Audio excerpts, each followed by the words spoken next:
Hello friends, good morning. ఈరోజు మా బాబుకి బ్రేక్ఫాస్ట్ చేస్తున్నా. టమాటా పులుసు, టమాటా కోడిగుడ్డు పులుసు. చూడండి ఫ్రెండ్స్, కోడిగుడ్లు ఉడకబెట్టిన తర్వాతకి కళాయిలో కొంచెం నూనె వేసి కొంచెం ఉప్పు వేస్తే మంచిగా ఉంటుంది. అడుగంటవి గుడ్లు, అడుగంటకుండా ఉంటాయి. ఇవి మంచిగా దూరగా వేయించుకోవాలి, మంచిగా గోల్డ్ కలర్ వచ్చేంతవరకు. ఇప్పుడు మనం ఏం చేయాలంటే ఈ టమాటాలు దగ్గరకు వచ్చేసినాయి. దీంట్లో ఉల్లిగడ్డలు, ఉప్పు, కారం, అల్లం ఎల్లిగడ్డ పేస్ట్ కొద్దిగా, ఇక మేము ఇంట్లో ప్రిపేర్ చేసుకున్న మసాలా వేస్తాను. మొత్తానికి కోడిగుడ్లు కర్రీ పులుసు బాగుంటుంది, దగ్గరకు వస్తుంది కదా. ఈ టమాటాలు మంచిగా దగ్గరకు ఉడికిన తర్వాతకి మనం కోడిగుడ్డు పులుసు వేసుకోవాలి.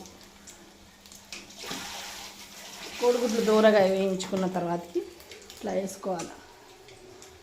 ఇలా జల్లెడ పెట్టేసేసి మనము ఈ ఉన్న పులుసు ఉంటుందిగా, ఇది చూడండి, ఇది ఇలా వేసుకోవాలి. చూడండి ఎలా అవుతుందో. అప్పుడు మనం ఇలా కలుపుకోవాలి. కోడిగుడ్డు పులుసు అనేది మనకు మంచిగా చిక్కగా ఉంటుంది, మరీ ఎక్కువగా పుల్లగా ఉండకుండా చేసుకోవాలి. కొద్దిగా వాటర్ పోస్తుంది, కొంచెం వాటర్. చూడండి ఫ్రెండ్స్, చాలు. ఇలా చేసుకోవాలి.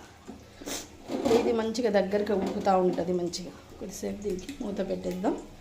ఇది ఉడుకుతూ ఉంటుంది. ఈ లోపల గుడ్లు ఎలా అయినాయి ఏంటని చూసుకుందాం. చూడండి, గోల్డెన్ బ్రౌన్ కలర్లో వస్తున్నాయి. కొంచెం ఉప్పు వేసుకుంటే ఏంటంటే ఈ కళాయికి తగలదు. మనం నూనె కొంచెం ఉప్పు వేసి వేయించితే గుడ్లు కొంచెం ఘాట్లు కూడా పెట్టాలండి, ఎందుకంటే పైకి లేస్తాయి గుడ్లు పగిలి. దూరగా వేయించుకోవాలి.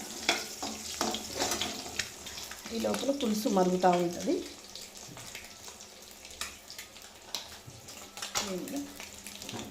మూత పెట్టేసి ఇది ఉడుకుతూ ఉంటుంది. చూడండి ఇలా అవుతుంది. కోడిగుడ్డు పులుసు ఎలా చేయాలా ఏంటి అని. ఓకేనా ఫ్రెండ్స్, బాయ్. మరి ఉంటా. షేర్ చేయండి, లైక్ చేయండి, కామెంట్ చేయండి, సబ్స్క్రైబ్ చేసుకోండి.